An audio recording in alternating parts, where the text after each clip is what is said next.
in a few.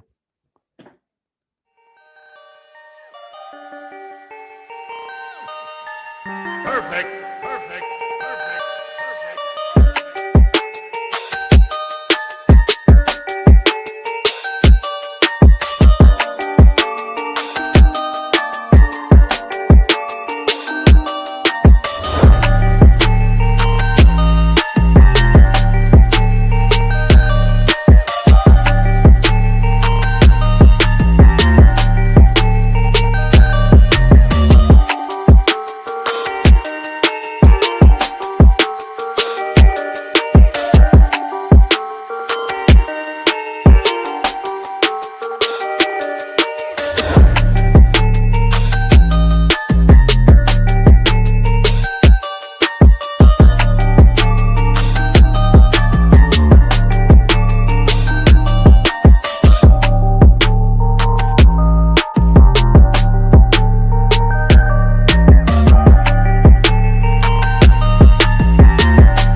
Perfect, perfect, perfect, perfect.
Hey, yo, what's going on, everybody? It is Thursday night, 9 p.m. Eastern Standard Time, and it's the place you want to be when you want to talk some BKFC. It's the Mike and Mish Show. What up there, Mikey? What is up, Kyle? And what is up, everybody watching from home? What is happening? Man, Dude, we're at war with Iraq. Iran. Jim Carrey has a body double. Yeah. And I just broke the coat rack that my wife bought like a week ago. This is crazy this week. I don't know what the heck's going on. Like I said, Iraq, how crazy is that? Yeah. Well, that was before, Mike. Might as well be. What's before is not now. So it's a new thing. But the Jim Carrey thing that you brought up, that's kind of wacky. And I'm starting to become a believer in these weird conspiracies because a lot of strange things going on in that world. And how, on a scale of 1 to 10, how angry is Steph? She played it off well, so I'm not sure. I'm not really sure. We just got a new coat rack after having this broken ass coat rack, and I broke this one in like, I don't know, 3 days, 4 days. Nice job, Mike. Nice job. I break everything. It's stupid. Well, hey, everybody, it's starting to warm up here in New England. You guys know, everybody that's been watching the show knows that we've been under snow for like what seems to be a month and a half straight. But we've been hitting the 40s, Mike. It's starting to rain a little bit. It's starting to wash away some of this snow. I hope it all goes away, and I hope it doesn't come back until next winter because I'm sick and freaking tired of it. I'm tired of it. You're sick and tired of being sick and tired. Sick and tired of being sick and snow, man. Yeah. There's so much snow. My dad tried to tell me he moved from Florida. He lived in Florida for 31 years. He just moved back this year. He's like, oh, yeah, it's going to be nice next week. There won't be any snow left. I was like, you don't know what the hell you're talking about, dude. There's like 5 feet of snow on the damn ground out here. It's going to melt a little bit, but the snow piles are going to be here till May. Those big ones, there's like mountains going on. There is a mountain range in Walmart parking lot now. Yeah, it's been wild. And like our kids are, well, I don't know about your kids, but my kids are going to be going to school till like June 20 something right now. And they're pissed about that. Every single over here. Dude, every single time there's like the inkling of maybe some snow in the forecast. My younger son, not so much my older son, the high schooler, he doesn't give a shit. He'd rather not go to school. So, you know what? If I got to go to school extra at the end of the year, I'll just go to school at the end of the year because I don't care. But Nolan, very enthusiastic. Yeah, Nolan's like, nah, man. Every time they're ruining my summer. I'm barely gonna have 2 months of summer now. That's how he thinks, dude. Wait till you get to work. Till you get to work. Yeah, absolutely, dude. Hey, we got a pretty awesome show for you guys tonight. We had a lineup that was set until yesterday, and our first guest tonight jumped in. So originally came in clutch. We were gonna talk to AJ Rodriguez, but he had something come up. He had to pull out. We're gonna start off the show with Shelby Boom Boom Cannon, who is going to be fighting Rosalinda Rodriguez March 20th at BKFC 87. That fight is insane. Title implications, I'm sure it's going to be awesome. They are both extremely skilled fighters. Very exciting to see them too in the squared circle. And then after we talk to Shelby, we're going to talk to Jancarlos, Baby Hulk Rivera, who is 2-0. Powerful little flyweight in the men's division who has knockout power. And it's always fun when you see those small, compact, fast guys with power like that. What I mean? That John Dodson type power. Yes. So we'll talk to him too. Before we do, though, we're going to shout out our sponsor real quick. You guys always know who they are. They are Full Blast Clothing. So get over to fullblastclothing.com. Check out their whole clothing line. You can hit the QR. I think we have a QR code, Mike. Hit that little QR code there on the screen. It'll take you right to their website. Check out the whole line of clothes, t-shirts, hoodies, hats, all that stuff. And hold on, I got one right here. Check this out. Yeah, me too. Look, I got you got it. Full Blast. Oh, look at that. The Full Blast Mike and Mish collab. Go ahead and get yourself one of those. And then head over to and the Army green. Yep. Then go over to Instagram and give them a follow. It's at Full Blast Clothing on Instagram as well. They are awesome. They keep this train moving, and we appreciate them. Full Blast is for the fans and the fighters. So, go at life just like the company's name. Full Blast, Mike. Full Blast. What do you say we get right into the show tonight and welcome our first guest onto the show? Full blast like a cannon. Let's go, everybody. Stay tuned because when we come back, we'll be joined by Shelby Cannon. Let's go.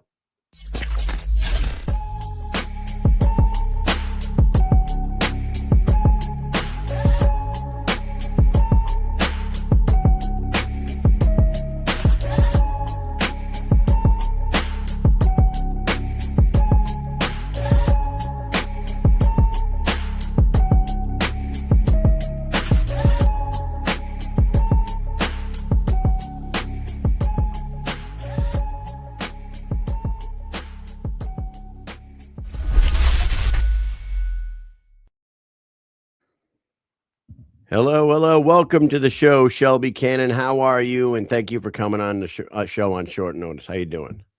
Hey, doing good. Just got done running. Glad to be here. Thanks for having me.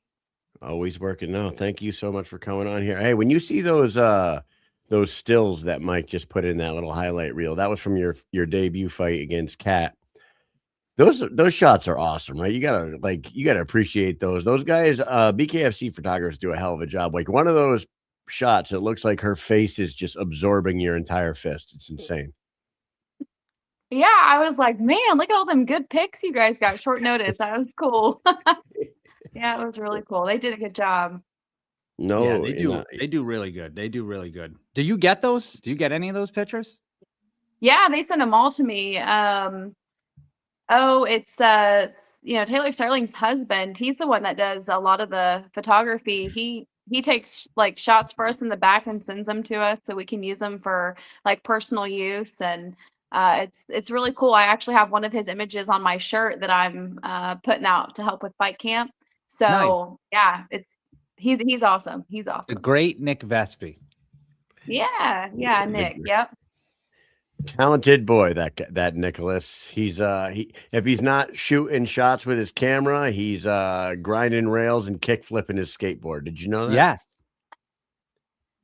He's very good. That guy. Yeah, a good skater for sure. Shelby, we were there in Sturgis last year when you fought Taylor Starling. Hell of a fight. Hell of a night in Sturgis. That place was crazy, right? What'd you think about that venue and that event as a whole? You didn't come out on the winning end. A lot of people thought you should have come out on the winning end, but it was a knockdown, drag out fight for 5 rounds between you and Taylor. And you put on a hell of a show for that Sturgis crowd that night. What'd you think about it? Yeah, I love the outside venue. I love fighting outside. That was my second time fighting outside, my entire fight career. I would love to do that every single time if I had an option. But like Sturgis in general, it was cool. It was crazy. I thought it was going to be a lot crazier.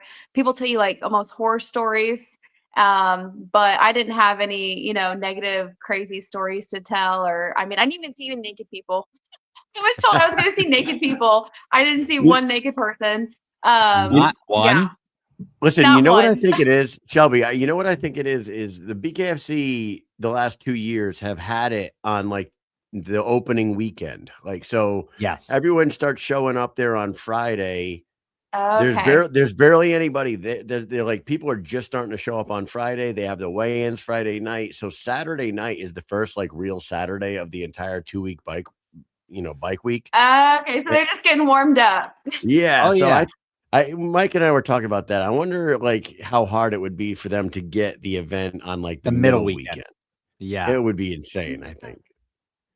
Be Yeah, like yeah. 500,000 Well, people everybody's nice and toasty. there. Well, let me tell you, if you were to look out into the crowd, you would have seen a woman that had she was fully topless, right? But she was painted like American flag. Nice. Okay, Yeah. I can There were respect people. that. But there wasn't many, like you said. Like I thought the first year we went there, I'm not a biker. I don't own a bike. I've never been part of the biker culture. I'm not hating. It's just not my style. So when we went there, I was like, I don't know if I'm going to like this. I loved it, but I thought I was going to see people beating the hell out of each other outside the ring. I thought I was going to see like reckless behavior and people naked, a lot of drug use. Didn't see any I haven't really seen any of that. It was just regular chilling with adults. So I don't know. It was weird. It blew my mind. Yeah. Agreed. Like totally like 100% all-American biker, cool people. Like everybody was like real cool to talk to. They were into the fighting, BKFC, and I saw kids there too. I mean, it was a family event. Like It's all around wild to family think event. that, right? It's wild to think that. The year before was a little crazier, to be honest with you. I thought, Mike, the first year we were out there, we saw a little crazier stuff. We saw Conor McGregor dancing with like a little person in a bikini. Remember that, Mike? Yes, there was all sorts of craziness going on that day. That was a great night. But nah, I don't know if they're even gonna go back there. Like we'll see, because I think logistically it's a freaking nightmare to put on that show there. But it is a good time every time for sure. Your fight that night though, do you ever look back on those and like, are you okay with the decision? I know you're a professional, and a lot of people will be like, you know what, I left it to the hands of the judges, and it is what it is. Sure. Is that basically how you feel, or do you feel like you did enough to win that night? I definitely think I did enough to win. It's just at the end of it, when it's all said and done, there's nothing you can do. I wasn't going to appeal it because it was so close. I think it could have went either way. It just depends on what the judges were looking at. If I would have dropped her in one of the rounds, it would have been different. So again, it's just I would have loved to have walked away with the victory on my record, but that night as a whole, I mean, it was a really good experience, and I feel like I'm where I'm at right now because of the outcome of that fight.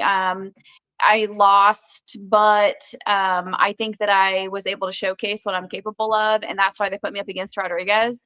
So, when it's all said and done, I'm just kind of going with the flow. I'm happy to be where I'm at as far as, having opportunities, and BKFC, just kind of letting me, do me and be able to hang with the top contenders. So I'm just super grateful. And, like I said, that night though, as a whole, it was a victory for me. I mean, me and Taylor, we've bonded since then. And man, my daughter, she's she's a Taylor Starling fan, and Taylor's like kind of showed up and, shown out and sent my daughter a bunch of cool stuff. And we've been able to talk and chill. Taylor's a sweetheart too. Everyone loves her. So yeah, they really do. They really do. Oh, well, actually, it's funny you say they love her. After the fight, me and my daughter were talking. I get home, whatever, and she was on there looking at all the comments and stuff about me like winning, even though I lost. And I want, of course, like I'm the mom of my daughter. I'm like, man, you should have wanted me to win. But she's like, man, the Taylor Starling hate train is real, Mom. Well, I was like, yeah. That's crazy. So the people in the comments were trashing her or what? Yeah. There was just like a lot of hate toward her just because a lot of people thought that I should have won. But again, like you said, we got to be professional. It is what it is. I think there should be a little bit more training behind the judges as far as what they're supposed to be looking for.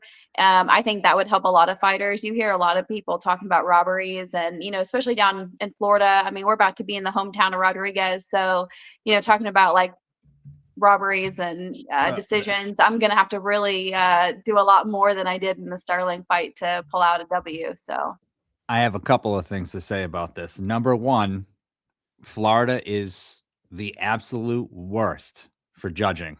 My opinion. Yeah. And I think many other people's opinions as well. They're the worst. Anyway, there was this. What was the event, Kyle, where it was Ibarola fought Armas, and that whole night was like the last four fights. And Shelby, I don't know, you saw this event. That event was good until the last like four fights, and the judging like completely annihilated that show. So there's that. But then the second thing I wanted to say was Sean Wheelock is doing like judging courses, and he's been trying to do as many as he can. So hopefully it catches up, it Absolutely. is still a work in progress, right? Like, I mean, Yeah. they are.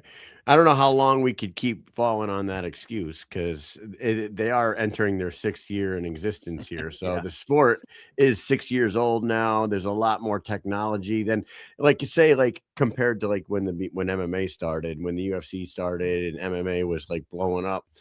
That was Yeah. like they were making the rules as they go. The combat sports world has evolved so much that in 2026 now, this many years into BKFC, there should be a pretty established set of rules for what the judges are looking for. There is a pretty established set of rules. I've been to Sean Wheelock's training. He makes it very clear on what you're supposed to be looking for. But the problem is there's no test at the end, and I don't think that there's any accountability held with these people that are getting certificates and showing up for the commission and just being on the panel.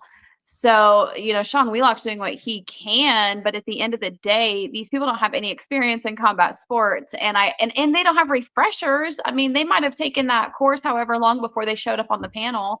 I Yeah. mean, I don't know. I feel like when it comes to effective striking, which is exactly what you're supposed to be looking for in all 5 rounds, no matter what, it doesn't matter how aggressive your opponent is. It doesn't matter how aggressive you are. It doesn't matter if you have ring control. It doesn't matter if your opponent has ring control. The first utmost thing they're supposed to be looking for is effective striking. The only time that you move on from effective striking is if you believe both opponents are 50-50 on effective striking, then you move to effective aggression.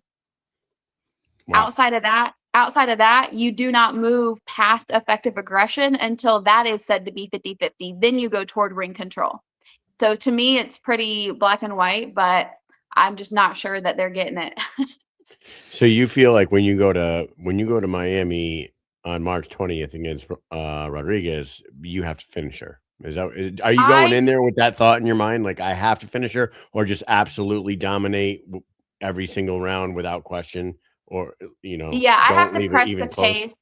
I have to press the pace, and I have to, I have to show up good cardio, and I have to drop her at least in 1 round.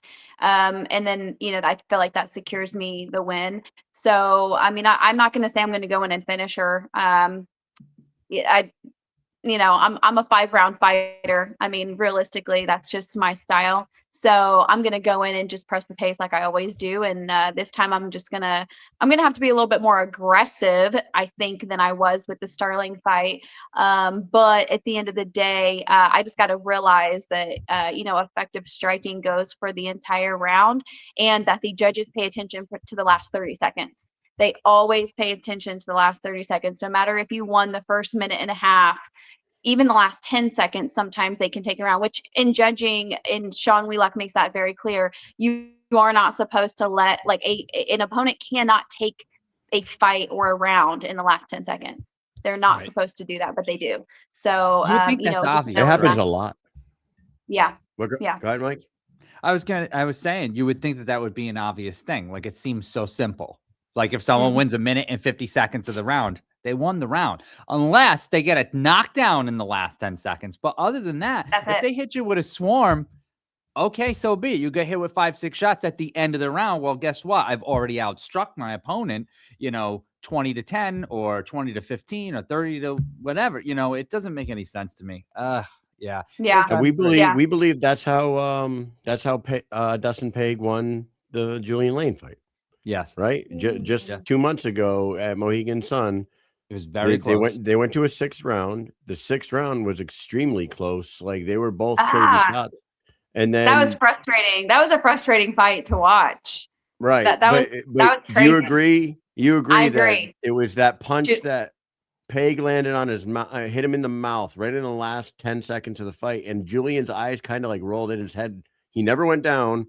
He stumbled for a second, got his bearings, and then they scrapped for like the last 6 seconds. But I believe it was that one punch. That's it. It was that punch in the last 10 seconds that did it, right?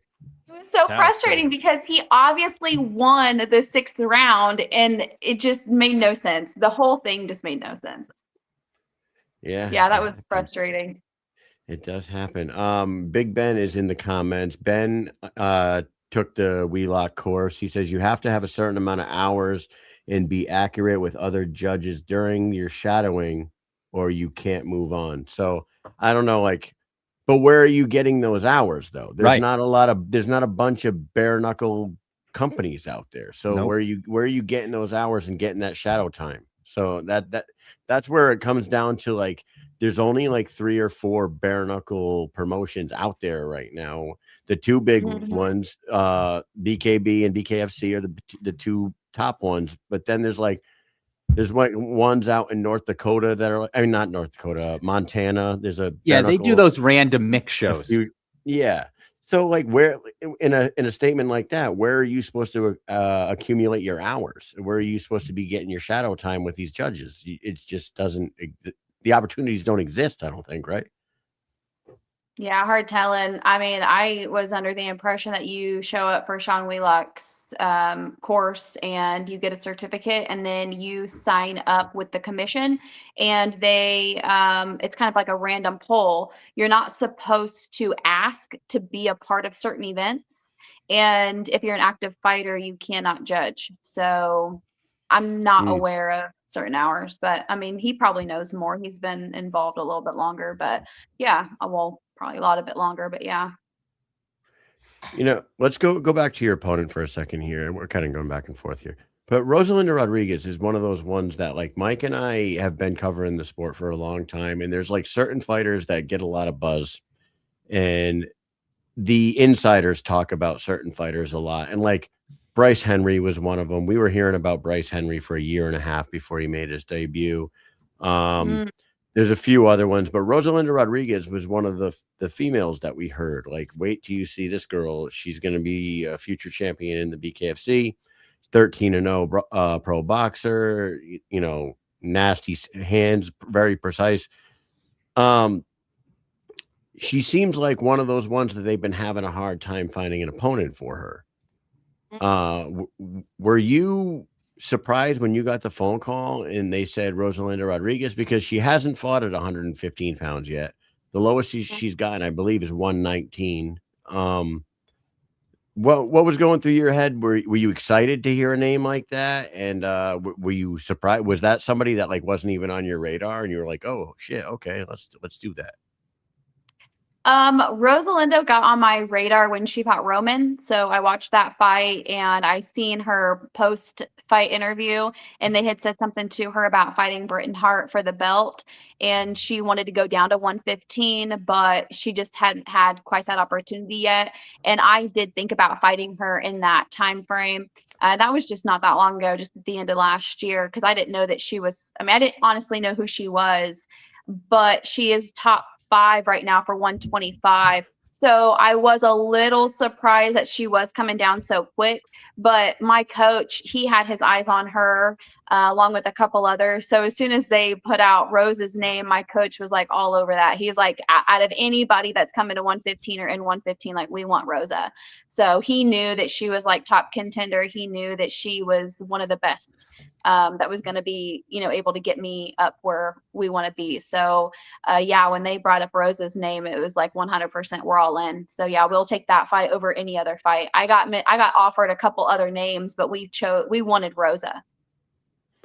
And have they made it clear to you two that, or have they like hinted at the idea the winner of this gets Britain? Or we talked about it. We talked about it. I mean, it's been thrown out there, but they're not making any noise online about it. Nobody's really said anything to where it's like, I mean, you don't hear Feldman talking about it. You don't hear other, you know what I'm saying? Like, they're not putting it out. I don't know. Maybe later on they will. I'd like Feldman to give us a little bit of, you know, just, yeah, I'd like him to at all even just recognize our fight. Obviously he is. I mean, we're co-main. Obviously it's a big fight. It's a good fight. We're both top contenders in our division. So yeah, I mean, obviously we both want Britain. So that's the goal. Well, before your fight was announced with Rosalinda had made a post, and you might have seen this or you might have heard about it, but she had posted, I think it was looking for sponsors for her fight for this card. And there was a title, there was a championship belt on the post, on the sponsor. So at that moment in time, you could just imagine that there were talks that she was going to fight Britain. And within the hour of her posting that, she pulled it down. I didn't And then see she that. reposted, and it didn't have the title on it anymore. So, interesting.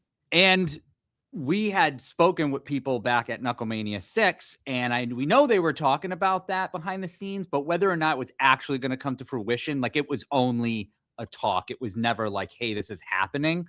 But then that happened, and we were like, oh shit, they made the deal. And then it got pulled down. It was like, wait, the deal's not made. And then soon thereafter, they announced this fight, and we're like, whoa, okay. So, yeah. You know, I think honestly they're trying to raise her. I think they're trying to raise her up. I mean, she's 3-0. She's 13-0 in boxing. She seems to have really good hands. So it makes, I mean, they even said something in her post-fight interview with Roman. So I think as far as fighting me, I think the goal would be for her just to be able to establish herself in our division. Since she's never made 115 before, it would make sense that she would fight somebody at 115 before they just throw her for a title. And if, you know, if they want that to be me, it obviously is what it is. But, you know, my goal is to like shut that all down. Yeah. I think that, so there's rankings for a reason, right? And Sarah Shell has been sitting at the #1 spot at strawweight for over a year now, I think. And they got a Denver card coming up in April. Why wouldn't they have you two fight in Florida, and then a month later have Britain defend her title against Sarah Shell and put the winner of your fight in Florida ringside out in Denver, sitting there waiting for your next, your next shot? You know what I mean? It's like it's all part of the optics of the sales of the show, the promotion. It makes a ton of sense with two killers like you two fighting 1 month before Denver's card. They go ahead and throw that Sarah Shell Britain Hart title fight on there, and the winner of you two shows up in Denver, sitting ringside, waiting for your next up. Yeah, absolutely, 100%. Yeah, I mean that would be amazing. Like that's kind of where I'm getting at with Feldman. If he could give us a little bit of attention and just make it known, one of our fight gets the title shot, then that would be awesome. I definitely don't see Sarah Shell beating Britain Hart. So again, Britain Hart's the goal. I think I'm the only one in our division that can beat her. So, what else I would do? Nothing against your division, but there is not a lot of buzz about the 115 pound division. And that could be a promotion thing. There's not a lot of fights happening. So there's not a lot of people talking about it. But so can you imagine in a 2-month period, you get some strawweight fight, you get strawweight fight, you two fighting down in Florida. The week later, I think there's a strawweight fight. I could be wrong about this, but I think there's one on the Mohegan Sun card a week later. There's 2 female fights on that There's card. 2 female fights. I thought one of them was a strawweight fight. So, and then a title fight in April, and you show up ringside, and like all of a sudden the women's strawweight division goes from having no buzz to having 2 months worth of fucking conversation about it. You know what I mean? Sure. Like it could absolutely stir up a conversation, and then, get some eyes on that division. Yeah. Yeah. I mean, and if nothing else, just, there's enough of us in our division where you could have some type of elimination, tournament. I don't see why like six of us couldn't just fight to see, who's top notch, and then go up against whether it's Britain or Sarah or whatever. Let Britain and Sarah fight it out. Why not? Let them fight. I could see where they would let them fight it out. And then go ahead and let Sarah go ahead and be in whatever this tournament looks like, whether it's with me, Rosalinda, her. I mean, if we all have to fight again, Roman, you got Natalie, you got Taylor, you got Tennessee Gangster, you got Van Wyck. There's a lot of good contenders in our division. I think there's a lot of 125ers that could come down to 115 too. Really, 115 division is more stacked than the 125 division right now. I think we probably got at least 10 or 15 girls in 115. I think you're right. And the 125 has kind of gone stale as well, right? Because no one wants to fight Ferreira. Right. Yeah. And it's like at no fault of her own, Christine Faria has kind of like turned that into a stale division, Yeah, 100%. Like they're trying to go up and go down. Nobody's staying still. It's the unfortunate part of this sport is the better you do, the less opponents you have. You just don't have opponents.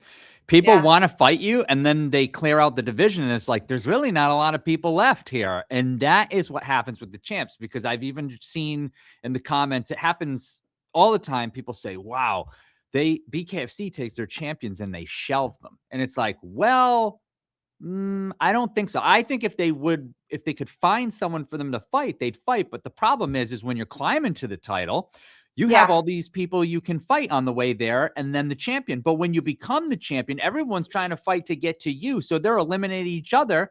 And once you start fighting 3 or 4 people, if you've beat them on the way up, nobody wants to see it. So now you've already beaten everybody on the way there. So there might be 1 or 2 people that you could fight. You beat them, there's no one left. So now you're like, okay, where do we go? And this company isn't like, they don't have like this giant roster that's just sticking around, right? So they're kind of like, okay, let's try to find somebody outside the sport. Let's try to find somebody in another weight division.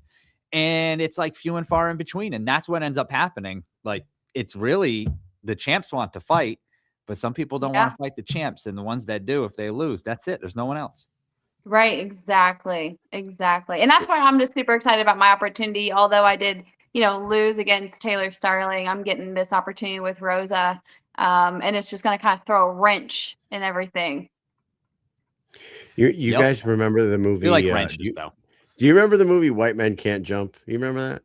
Do you guys remember that movie? Oh, yeah. Billy's girlfriend says sometimes when you win, you lose, and sometimes when you lose, you actually win, and sometimes when you win or lose, you actually tie, which that part doesn't make sense. But what she was trying to get at was, I think you fall into that category of sometimes when you lose, you actually win, because out in Sturgis, you said you got the loss. I think you won over the BKFC brass and the BKFC fans that night. Like, they were all impressed with what you did with Kat Paprocki, but to go out and go 5 rounds with Taylor, who's been around and been through wars in the BKFC, and possibly win that, depending on how the judges see it, I think it was one of those situations where you may have lost, but you came out a winner on that night. And getting the Rosalinda Rodriguez fight, it proves that, I think. And getting back to Mike's point real quick, yes, it is hard to match make for some of these champions, but your division, though, this one's not hard to make, because Sarah Shell's been asking for Britain for months now. Britain seems like she would fight her, no problem. They're they're online chirping at each other in comment sections all the time. This one's a no-brainer. Yeah, the other divisions, maybe they're having a hard time matching some of these champions up, but when you have the number 1 ranked fighter in your division and the champion chirping at each other constantly, running into each other in Hollywood, Florida, shoving each other, I mean, this one's a no-brainer. I don't know why they're not making that fight. Yep. I agree with that. Unless they already got something in the works and they're just not telling us. Like you said, they could be fighting on one of these couple cards getting ready to come up. I mean, hard talent. I see them fighting soon. I think they are going to be. I think it's already matched. They're just not. They haven't announced it yet. I hope that's the case. I really do. Yeah. And I hope on March 20th, when you and Rosalinda go out there and put on a show for the Hollywood crowd, the winner of that one is next in line, because I think both of you two are right there as far as talent goes. Like, you two got it, and you came from BYB. And you were fighting for a title over there. You were already a title contender. You got a good record. You put on a show. You're a very skilled fighter. I think I should be the winner of this one next. Yeah, absolutely. When you're not training, though, to get off the fight subject, you're a very busy person, right? You're always you have you have your own company. You got foundations you work with. What are you getting into in between fight camps? I just do nails with my mom. So I just own a nail salon, and then outside of that, I just have kids, family, and I work with my sponsor, just trying to get awareness out for gun violence and fentanyl overdose. Those are like my main focuses. So busy, yes, absolutely, 100%. But probably not much more busy than your average Joe. I think, being in combat sports, we try to stay busy, but I'm always constantly training. I work 4 or 5 days a week, and then I mean, outside of that, I'm just showing up to games with my kids, and yeah, I mean, really, that's how old it. are Do you? the church, and that's all. How old are your kids? 16 and 13. Yeah, and they're athletes. Yeah, basketball, softball, and baseball.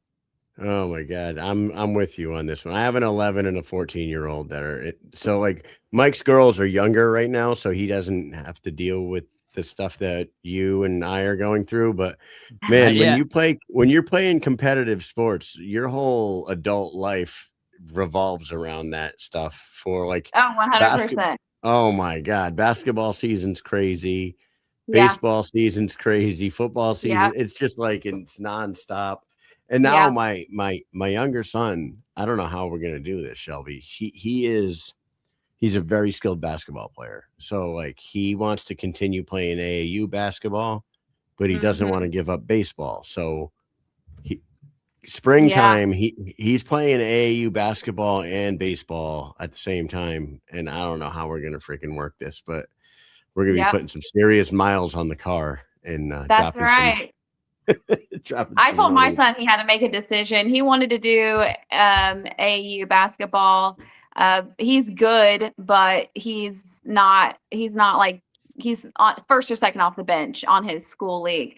So it was either going to play AU basketball just for the experience, or he wanted to do baseball, or he was going to do photography. So he's actually locked into photography. He decided he didn't want to do baseball or the basketball. So I'm really excited for him, about that, especially being 16, kind of finding his, groove in the real world, making some money. So that'll make my life a little bit easier as far as the season's concerned. And then we can choke for my daughter and her softball because she's really good at softball. So Does he like to take photos of sport? Does he like to do sports yeah, photos? Oh, yeah, yeah, yeah. that's a great move, man, because He loves it. there's so much cool sports photography going on right now. There with the Yeah. school that my kid plays basketball for, they hired this girl that travels to all their games with them, and like the photos that she makes are freaking incredible. The team photos, the Hmm. like behind the scenes photos. It's just like Yeah. super cool. And at 16, Yeah. if he can get into something like that, he can start his own Yeah, business or and something like that. he is. He got hired by his school to help with the media. So that's got his foot in the door. They literally paid him and gave him money. I was like, is this legal? No, uh, of course it is. Come on. but of course That's it awesome. is. Yeah. Yeah. So I'm proud of him. He's awesome. My daughter, she's awesome. They're great kids. They get good grades. They're active in sports. They got, good morality. I'm blessed. Man, What do can't they think even tell about you. you? What do they think about their mom punching people in the face with bare hands? My daughter loves it. My son, I got to beat him up every once in a while. My daughter just started coming to boxing classes with me. So she did her second boxing class last week. Nice. And yeah, she came up, all on her own. I don't pressure my kids into fighting. I mean, I think it's part of who you are or it's not. So yeah, she's like, oh man, mom, I kind of want to do that. I think that I could box. And we went to a local show, and she's like, I think that I could hang with those girls. What do I got to do to get in there? I was like, you got to just show up, girl. Let's go. Get your bag, So get your shoes. so she Was it just the stuck. So, motivation? Yeah, I was gonna say, is it the motivation wanting to beat the other girls, like seeing them and being like, I can beat them, put me in there, and not Yeah. watching you fight? It's more like the competitive thing, like, oh, you know what? No way, I'm better than I can beat them. Let me in here. Yeah. I don't really know. I think that she likes the respect that comes along with fighting. That's one thing I've noticed as an adult when it comes to like being a bare knuckle fighter or boxer. A lot of people don't know the difference. It seems like these days you have Yep. to do a lot of educating when you tell Yeah. people you're a bare knuckle fighter. It's like you try to tell them you're a boxer fight. I mean, you got to like sit there for 15 minutes and explain to them the difference. And Oh yeah. regardless, though, what comes along with that is respect. And I think both of my kids have acknowledged that. And so my daughter, I think that's what is real appealing to her is the respect factor. you know what? Getting into boxing as a kid, I didn't box. It wasn't my thing, but a couple years ago, we screwed up and we missed football signups when Nolan was 9 years old. He was playing micros, and we were doing like, I don't remember. He was like doing baseball or whatever. And somehow we shitty parents, we missed signups, and it was too late for football. So I'm like, dude, we messed up. You're not playing football this year. Do you want to play soccer, or maybe we can find a basketball, maybe something? He was like, can I box? And he's nine at the time, and I'm like, you want to box? And he's like, I think I want to. I'd rather do that. I'm like, okay. I signed him up for boxing, and he learned how to box down at Whaling City Athletics, where Brennan Ward's dad owns. Brennan, you know who Brennan Ward fought for Bellator, and he fights for the BKFC. His dad owns a really big boxing gym down in New London, Connecticut. So for like a year, Nolan was going.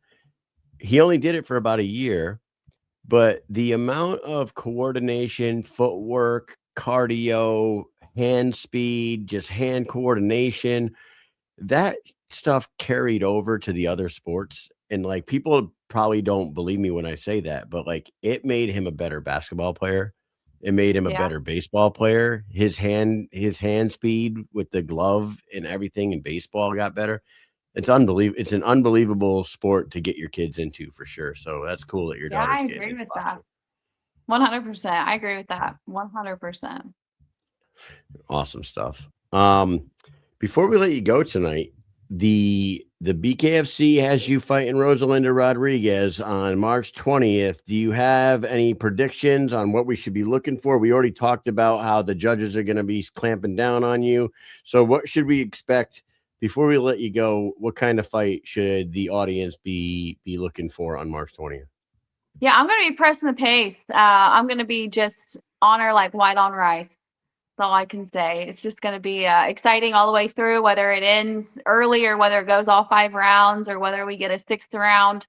The pace is going to be there, and it's going to be a war. She's a very technical boxer, and I'm a brawler. So I think that our fighting styles go together really well, and it's going to be bloody. It's going to be exciting, and I think we're both going to bring it. She's going to be in the best shape of her life. I'm going to be in the best shape of my life, and it's just going to be a really good fight. Man, I wish I could be there. I love going to fights at the Hollywood Hard Rock too down there. It's a great venue. Before we wrap up with you, do you have any message you want to shoot out to anybody? You have anything you want to say to your fans or the brass or anyone? Take a minute, and the floor is yours. I mean, I didn't like prepare anything, but just kind of going back to what you were saying with boxing and getting involved, it's not just good for children, helping with hand-eye coordination and with other sports, but I think it's good for adults too, no matter what your age or your athletic ability is. Boxing can be good for all sorts of things like Alzheimer's, and it can be good for Parkinson's, and it can be good, if you're coming from addiction. It can be good if you're coming from depression or anxiety. There's just a lot of good outlets that boxing can be used for. And so I think that it's just good if we can, get more people in the boxing gym, and where we can create like natural endorphins, and, we can promote healing, and not just physical, but, mental, spiritual, emotional. I think there's just a lot to be said about fighting and boxing in general. And, if anybody's ever even thought about it, you should definitely look into your local gyms and show up and just, see what happens and what goes from there. But you'll never know if you don't show up. So, the hardest part is showing up. So you got to just show up, make the phone call. Don't make the phone call. Either way, open the door, just show up. So.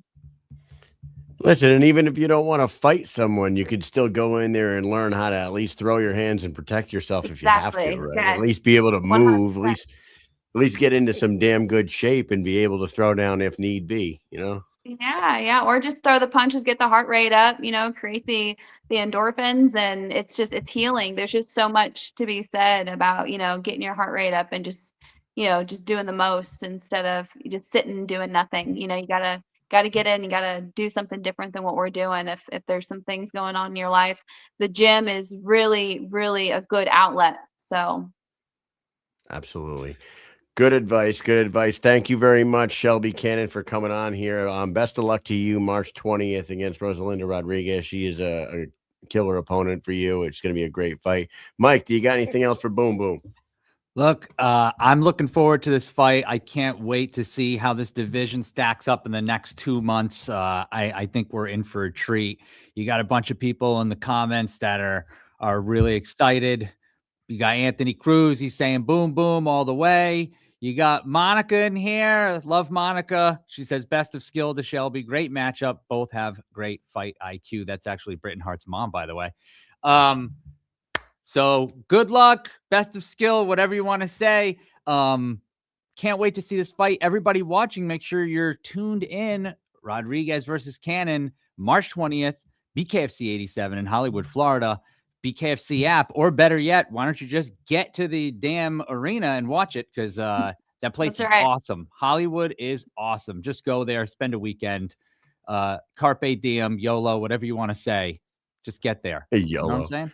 That's what they say now. But anyways, take care. Can't wait to see you fight, like I said, and everybody else. We'll be right back after this. Take care. Thank you. Take care, Shelby. Thank you. Thanks, Mike and Mish. It is Hollywood, Florida.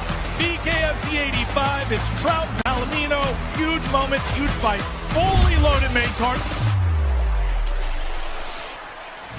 Palomino versus Trout. This is a dream matchup. This is a rematch. But those two guys, whoever wins that fight has a great chance of being the title holder in that tournament. Justin Barola versus Ryan Rivera. Huge implications at 135 pounds. Utter dominance from Leonardo Perdomo. Number 1 ranked heavyweight, but going against undefeated Corey Willis. How can you not like that fight? Oh, right hand and that drops James Brown. What an incredible night it's going to be.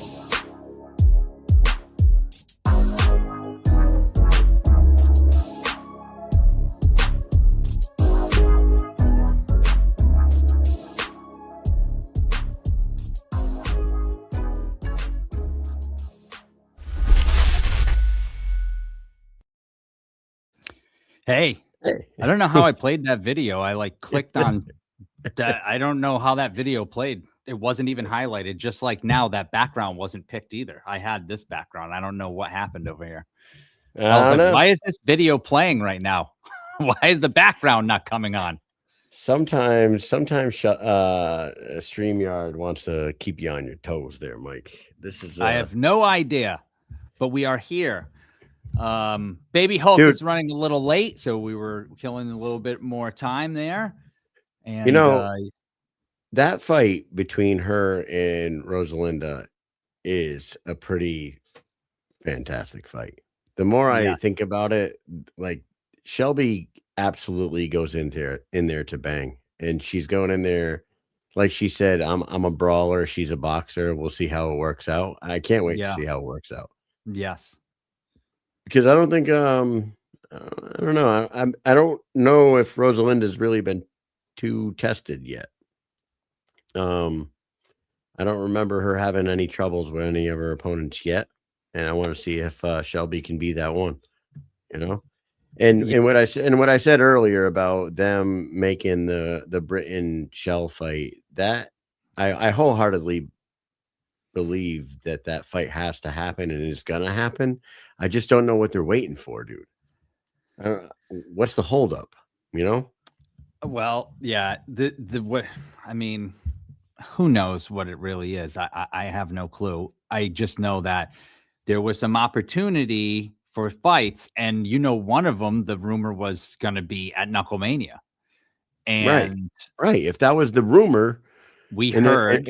If the rumor was that them two fighters were going to fight each other in freaking Philly, then why is it not like being announced to be in like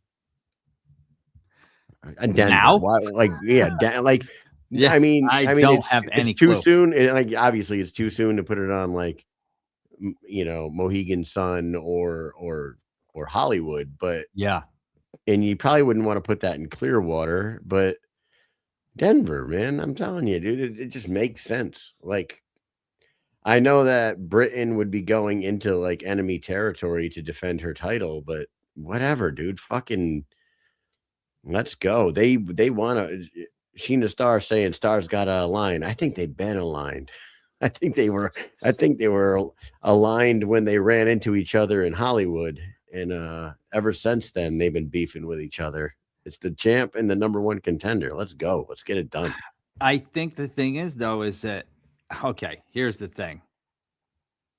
Everyone puts it on the promotion, but is it the promotion or is it the fighters? I'm not saying the fighters don't want to fight. I'm just saying, what will they fight for? Money, timing, placement, injuries, health. You know what I'm saying? All these different things that we don't see behind the scenes. I have no idea, because I heard some things that I would be like, dude, fuck that. If I was, I just feel like if opportunities arise, right, and this is supposed to be what you want to do for a career, and you want to get a title or whatever, if I had something planned with my family or something like that, I will push it forward. Mhm. I don't know. Maybe you can't. Maybe think. But here's the thing. Like, I hear all these little things, and I'm sure you hear the same thing other people hear. And Yeah, I don't want to yeah. say exactly what, but because it's all pure speculation, I guess, and it's hearsay. But if it's truth, it's like that's the thing that people don't see, and they go, "Oh, the company's not putting this fight on," and it's like, yeah, maybe they could link up Britain Hart with someone else, or Sarah Shell with somebody else. But the problem is, if you do that and they lose, then this fight's off. You know what I mean? And then it ruins everything. And that's happened before too. Brandon Allen, he was on a freaking trajectory. Should have fought Kai Stewart for the belt probably 3 or 4 times in a row, but I feel like he blew it every single chance he had. He blew it. That's what I think. And like he could have fought for the title. And if he would have lost, then he loses whatever, but at least he would have gotten a shot. But instead, I feel like it never happened. And all these different things were happening behind the scenes where either you couldn't make it to a fight or turn down a fight or this didn't happen. And then he ends up losing. And now that guy's getting the shot, So, yeah. I don't know, man. I hope guys, if you work towards something and it comes up, it may never come up again. So you better fucking jump at the chance, Take it when you can. Lex Ludlow's in the comment section saying, did we address Kalmus? Now, No. what else? We're not going to really address that, but what I will say is I am a little shocked that he was let go for the reason that he was let go, and then immediately got signed to another company that clearly doesn't care what the BKFC's opinion was about the well-being of that fighter. You know what I mean? That, and I don't mean, I'm not saying that to like take shots at anybody. That's a fair assessment. But yeah, but he was getting let go because they were concerned about his well-being and the head trauma that he's taken and his erratic behavior and some of the things that he's done in recent history that all led to them, cutting ties, even saying really nice things about him on the way out, saying we would love to have him back to maybe work for us one day. He was great for the promotion, but right now he really shouldn't be fighting, right? That's what they said, and that's what they did. Immediately, and fuck it, I'll just say it. The other company has taken shots at the BKFC saying that they don't care about their fighters and about the well-being of their fighters. They've said it. They're very vocal online about a lot of things. Then they go and do this. They sign him to their company and they put him immediately on a fight card coming up in March. They clearly don't give a fuck what's going on inside that guy's head. You know what I mean? I think it's a bad look. It is what it is. I've said it. There you go. I addressed it. Best of luck to Zach. I hope you come out okay after this one. Good luck. Mike, our next guest is in the waiting room, ready to come on. What do you say we bring him on? Go ahead. Yes. We'll be right back with Baby Hulk. Let's go.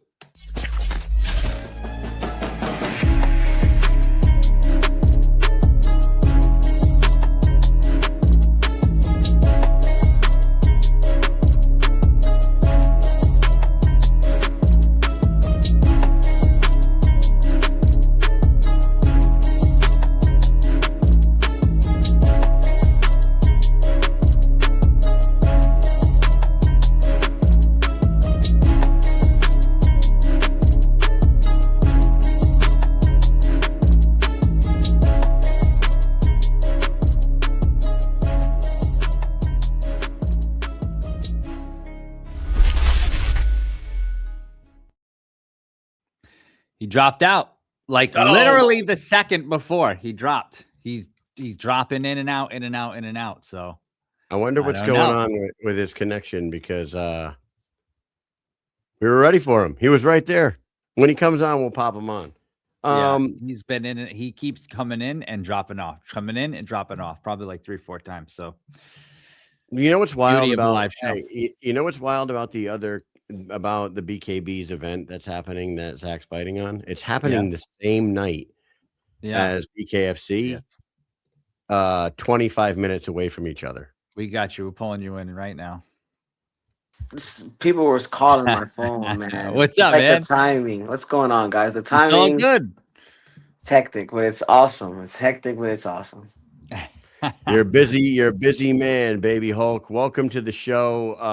We wanted to get you on here. We've never had you on here before, but we've been to a few of your fights and we've seen you fight.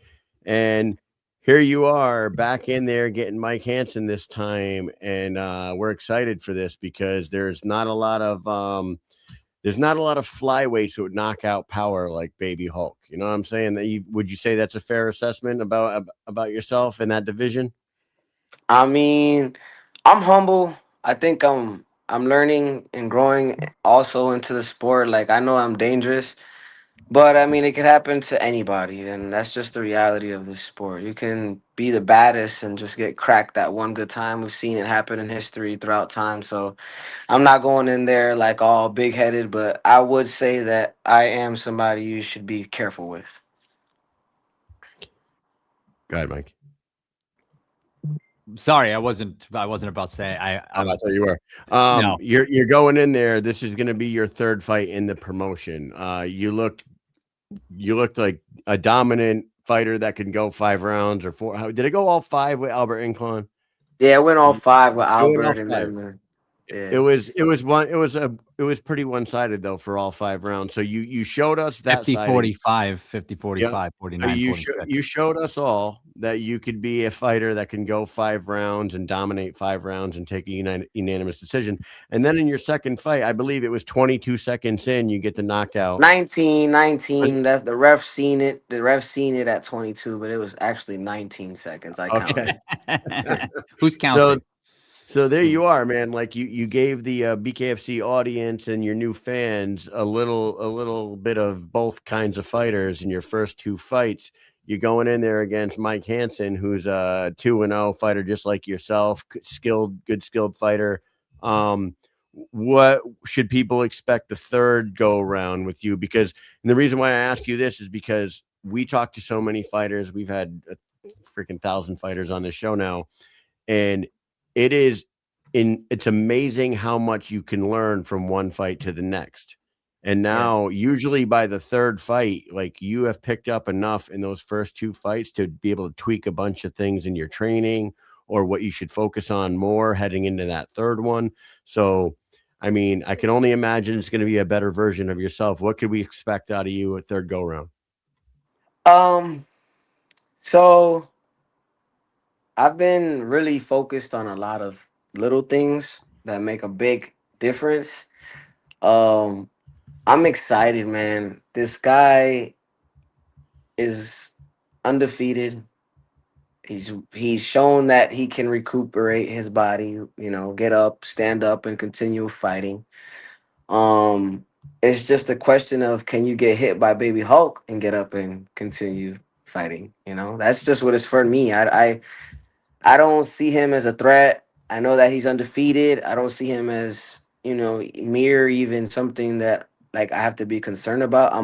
This fight is me versus me, and like you guys said, I challenge myself. I know it's me versus me in this. I know it's not me versus Mike Hansen. I know that it's always been me versus me throughout this whole process. And I look back on my footage, I see what I need to work on, and I work on those things. And I've watched my opponent, I've watched his fights, studied his film. He ain't got none on me, man. I'm prettier, I'm faster, I'm younger, I'm stronger. I haven't been knocked down. I have legs. My legs aren't like noodles.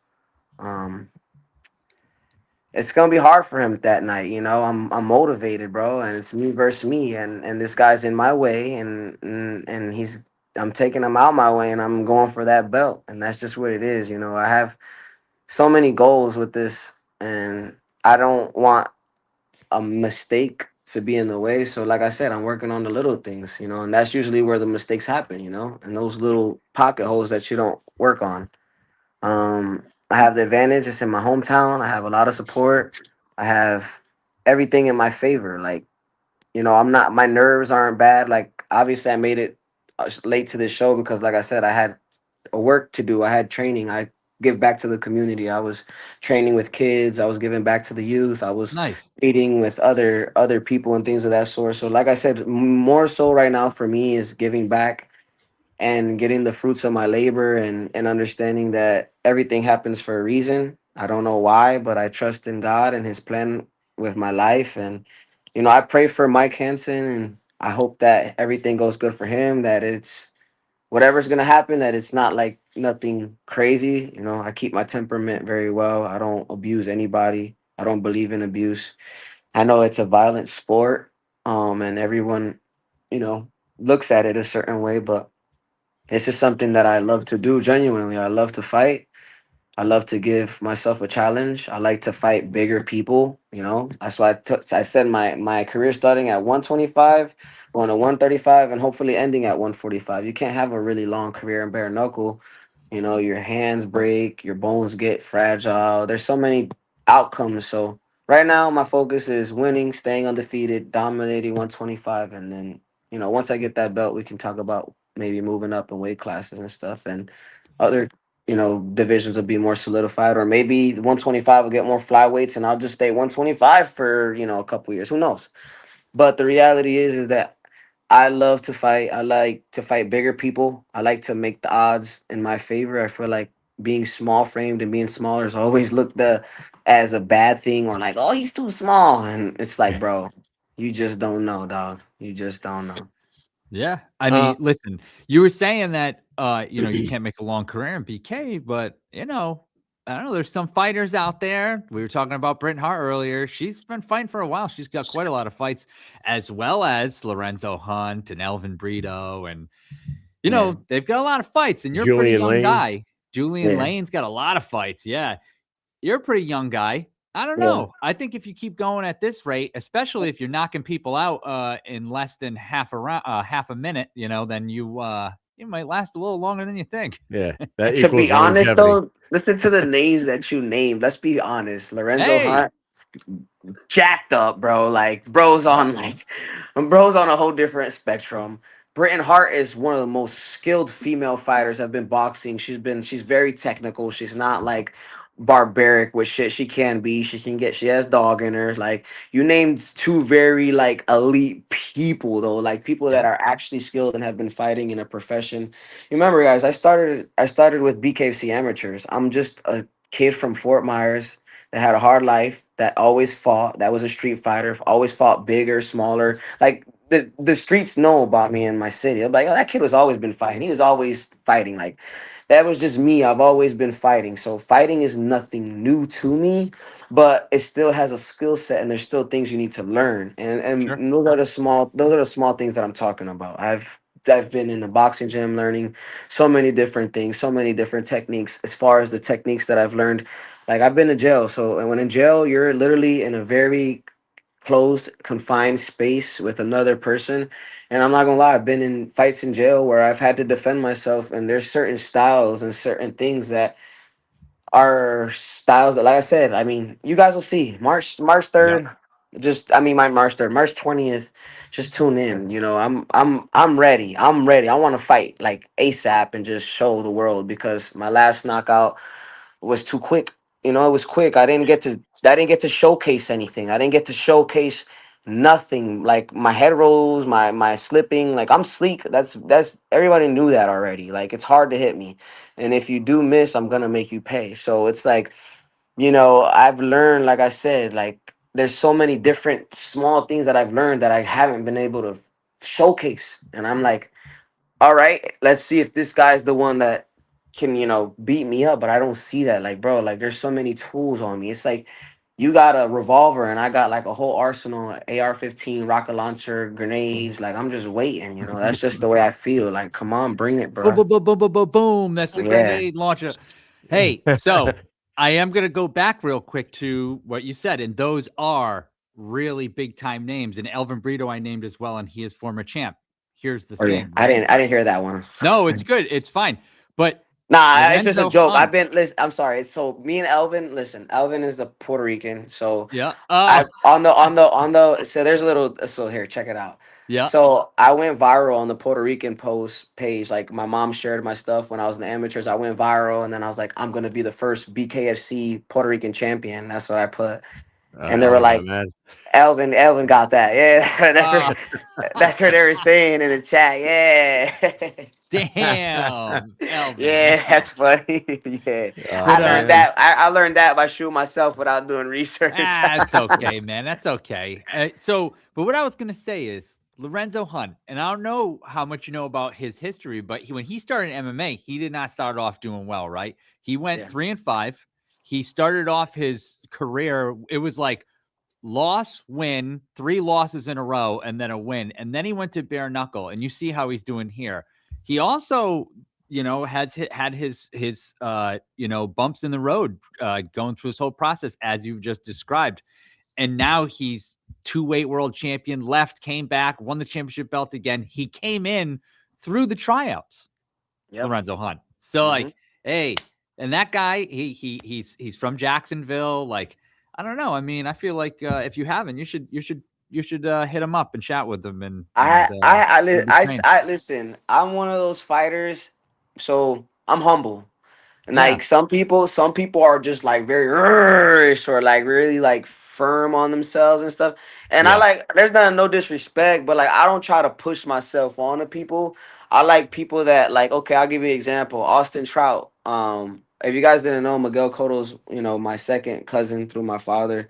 Oh, nice. So he Austin Trout and him have fought. And when he sees me, he's very humble. Like I like to gravitate towards what gravitate towards me. I try not to force any relationships or anything like that. And I have reached out to Lorenzo Hun. I've like, talked to him and things like that. But, everybody's in their own world and doing their own thing. And plus he's got so much things going on. It's not that he won't invite me, I'm sure. It's just like I said, Yeah. I'm not trying to push up on anybody. I'm trying to stay focused on my path in Fort Myers and Miami and my local surrounding areas that embrace me. Like Miami has taken me in like Simba. I promise you. Like they love me, and I love that, and I love that. I'm able to work with people that I started with. I just got done training and doing content with Ryan Arencibia, which was one of Oh the yeah. prospects that I came up with that I started off with, and we did some content, and we are able to help. We all help each other out. That's the thing about this. I love connecting with people that love to connect and network and really are honest and genuine people. This game could be full of bad people just like any business, but I've learned that it's best to just keep it positive and do things right for the fighters. At the end of the day, the fighters are going through so many things. Like I get depressed as hell because no one realizes how much stress I go through really as a fighter. Everyone sees the social media aspect, oh, the support, oh, he gets sponsored this or this or that, but they don't see, the cost of everything. They don't see the lonely nights. They don't see the depression that one goes through from, because I don't have a management company. I have to deal with every promoter, everybody, like person to person. And I do everything on my own. I'm my own manager, my own ticket sales. Like I could literally go and show you guys. I write everything down. Like it's like I went to school. I went through the prospects, and that was like schooling for me. I was watching the pros. Gaio was coming and showing his face, and I was just we all showed each other love. We all came together for the prospects, and they opened up doors, and people gave me advice, and I listened to the advice, and that's what propelled me. The fact that I was coachable, that I listened, that I applied not only the fighter aspect but the business aspect side of it too to my life. I created a theme. I branding myself. I'm just doing all the right things, and to be quite honest, I do that all alone, and it's still like I have to find time to train, to coach, to help, to talk to businesses, to find sparring partners, to make sure that everyone around me is being fit, to make sure that the contracts, because you have to go over contracts, make sure the contracts are, fair, make sure that I have all my tickets sold, because if not, unfortunately, a portion gets deducted out of your purse. These are things that the public don't realize. Us as fighters, we go through a lot, as the pressure, and then we have to wait. Sometimes it's been half a year since I fought. Luckily, I love to fucking fight and I stay fresh and active. I'm sorry if you got fat and have to bring it down, buddy. I stay ready though, but that's the name of the game. You learn this, and I learned that early on. Like everybody else wants to, get glorification off their like. I'm proud of the fact, like my gym when I was at, they were like, "Oh, glorification off, like don't sit back and watch it." I didn't sit back and watch my knockout. I enjoyed myself after I made foolish decisions, but I also made sure to do things moderately. Like I didn't go overly wild where I was in jail or anything. I know the limits, and I know when I pray and God shows me a sign, I stay away. So like I've learned to pay attention and just fall in love with the process, the build, meeting people, getting to know one another, networking, helping someone. If I have the means and the capabilities of connecting with this person, and they can, like, I'll give you an example. I live in Fort Myers, but I had a sponsor out in Miami. Okay. But the sponsor in Miami and me were really close.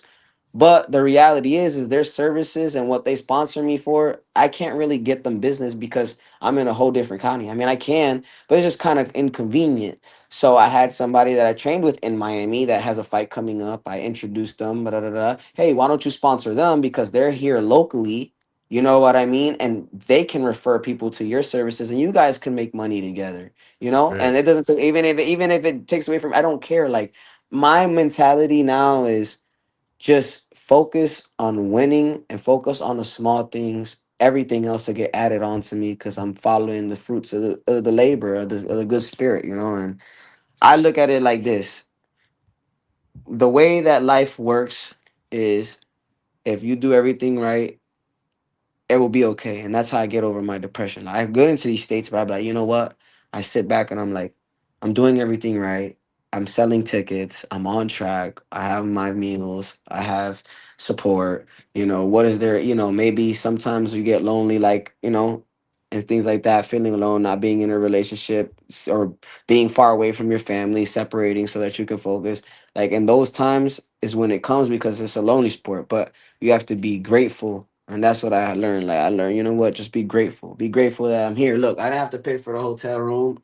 I didn't have to pay to come down here and travel to teach. I was given an opportunity and I acted on it. I made content. I connected people together.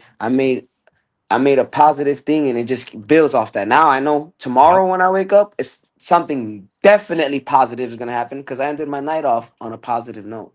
And Yeah. that's the way I live my life. I'm like, you know what? Follow positivity, be positive, and ignore negativity, deflect negativity, stay away from negativity. Somebody feels negative, stay away from them. And that's the way I'm starting to live my life. And I'm understanding, like, if I know that it's not good, it's not for me because I have a good heart. I have a good heart. So if it's like if something's tainted around me and it's like, dang, like I was dealing like with the relationship issues, just being honest, and it's like this person is causing me to not be who I am. So that means it's not good for me. And it's just like anything, sometimes you got to Yeah. make the sacrifice and cut things off and focus. And that's where my mind is, focusing on the things that I need to focus on, helping, giving back. And that takes away from all the depression that I felt. And that's just me being honest. Like, that's the only Do, way I see myself being happy. do you choose to not have a management company, or just nobody's approached you yet? You just don't want it. I Is that choose to. I'm waiting. I've first round because I was management gonna has reached out. Um, okay. I was gonna say uh, that's a lot. That's a lot to take on your own, and it seems yeah, like you got a good head on your shoulders, and you're doing a really good job doing it. But like you said, man, having 25 different responsibilities at all times is a tough, uh, you know, tough task. And I was just wondering, like, do you ever hope, for that right management company to come yeah, around and take some of that weight off your shoulders? most definitely. I feel like I'm prideful of at the end of the day though, but like I said, I do my own merchandise, deal with people. It's hard. It's hard to do it all alone. Luckily, I have people around me that do love me, sponsors that do see things in me and that do help me Yeah. when things need to be helped. Like I'll give you an example. This time around, I had someone do my shirts for me, and I think they're gonna be done tomorrow, and I'm gonna actually have shirts to sell this fight. So like Nice. to help brand and promote and things like that. Like those things do help me and it does give back to my fans and stuff like that. Cause at the end of the day, I know I have some actual fans that want to represent me and want to show love. So I'm learning those things. The way that I could give back is by making sure that I'm doing the right things and branding myself, making sure that I have things to give people if they want them. Like right now, if I had 50 Baby Hulk shirts and there's more than 150 people because I sold over 150 tickets. So I know I have 150 people coming. I should be able to sell at least 50 tickets. I mean, 50 shirts to the 150 people that's coming. So, it's just understanding like so many different little things. And like I said, those are the things that I'm focused on right now. My training, making sure I always make sure I train, but I'm also making sure that I'm doing things so that my training and everything that I've done leading up to the fight, win or lose, there's still things going on, and that's very important for me. I know that I could be favorited today and hated tomorrow. So, my biggest thing is making sure that my training, my recovery, and everything is going the way that it's supposed to. Also, like I said, I like to spar a lot of different sizes and people. So those are things that have always been an advantage. Different sparring partners, different height, sizes, styles makes fights. I'm not scared of fighting. So this is what I do, man. And like I said, come March 20th, I'm ready to display so many different skill sets. I'm ready for people to get off their feet and scream Baby Hulk, and know that I'm really here to really represent. At the end of the day, I've been through a lot, I've done a lot, but when it comes time and that bell rings, it's my time to shine. And then I feel so at home. I feel so good. Like it's what I love to do. I love to fight. Like there's nothing in this world more than putting some bones to the dome that I love. Like I just want to crack them. I just want to crack them. I just want to bam. Telling you, So man, it's real. So March 20th, you're fighting Mike Hansen. He's 2-0. And we had a question in the comment section earlier. They said, after this fight, do you want somebody in the top five? Well, Mike Hansen is number 4 in the top five. So you have somebody in the top five right now. A victory over a top 5 fighter like Mike Hansen. What do Yeah. you have like a path that you want to go to after that? Like there's another Yeah. flyweight fight on Mhm. that card. You got Chancey Wilson fighting Chris Garcia. You got other guys in the top 5. Where do you see yourself going? Can I be Not honest? I can't go back down. So it's like I have to fight somebody skilled, obviously, and go for the belt. But there's a lot of beef that I want to settle. Like Justin Martinez been running, bruh. He been ducking and running, bruh. He pushed me and was like, "Yeah, we're gonna get it on. Yeah, yeah, yeah, yeah." And now he's like, all running and can't find him, excuses and doing things he shouldn't be doing. Hey, bro, get it together, bro. You can't. Hey, we gotta fight one day. Justin Martinez, we gotta handle that. You had all my fans want to see me versus Justin Martinez. I ain't even gonna lie, because we hyped it up. He pushed me. He made it seem like that was something he was really interested in, and then kind of just I don't know, man. I don't know what's going on with him, but well, dude, you and Justin Martinez would be entertaining. You and Rambo would be fucking entertaining as hell. Chris Garcia, I don't know if you Russo. guys. Chris I was would in the. never listen. I would I never was gonna fight say, are you guys Chris. friends with him? Are Yeah, you friends? Because that's he was in the that's. comments saying, "Let's go." I would. I So let's would. go, baby Hulk. That's my brother. I would never fight him. If we did Okay. listen, we did talk though. If the company ever did want us to fight, it'd be later on, like way later on. I wouldn't really even listen, I wouldn't even fight him. I really wouldn't. I'm gonna be real. I wouldn't fight my brother, dog. It's just not worth it to me, bro. Like unless y'all paying like fucking the right money, like it's gotta be worth it, bro. This is two brothers. Y'all making two brothers go at it. Y'all gonna make money. Let's make us some money, because at the end of the day, I wouldn't be a part of BKFC if it wasn't for him. Like, yeah, I put in the work and stuff, but he was the one who was like, "Hey, I'm gonna put my boy on," and he put me on, and I showed out, and I stayed with it ever since. So it's like I can't go against my day one. Like, y'all gonna have You to know pay what? us at least 150 bands, 250K at least. Like, we talking big numbers, like a house. Like, y'all, all right. So that was going to be a question of mine. Who was your conduit to the BKFC? Like, was there somebody that brought you in? Was it Chris Garcia? Is that Chris who Garcia. he hooked you up with the BKFC and got you a fight? Mm-hmm. Chris Garcia. Damn, that's good shit, man. Yeah, that was a question that I was going to ask earlier, and I forgot to ask it. Good stuff, Chris dude. Garcia. Man, I was just staying at his house literally yesterday. I slept on his couch. Like, hey, when Mike and I, we are two New England boys that are stuck up here in the cold. When we go down south to Florida, you know where we usually bring end it up? on, man. You gonna come hang out with us? Yeah, but you know where we usually end up? His family all lives in Fort Myers, and my family lives in Cape Coral. We're all right around that area. Oh, that's awesome, bro. Yeah.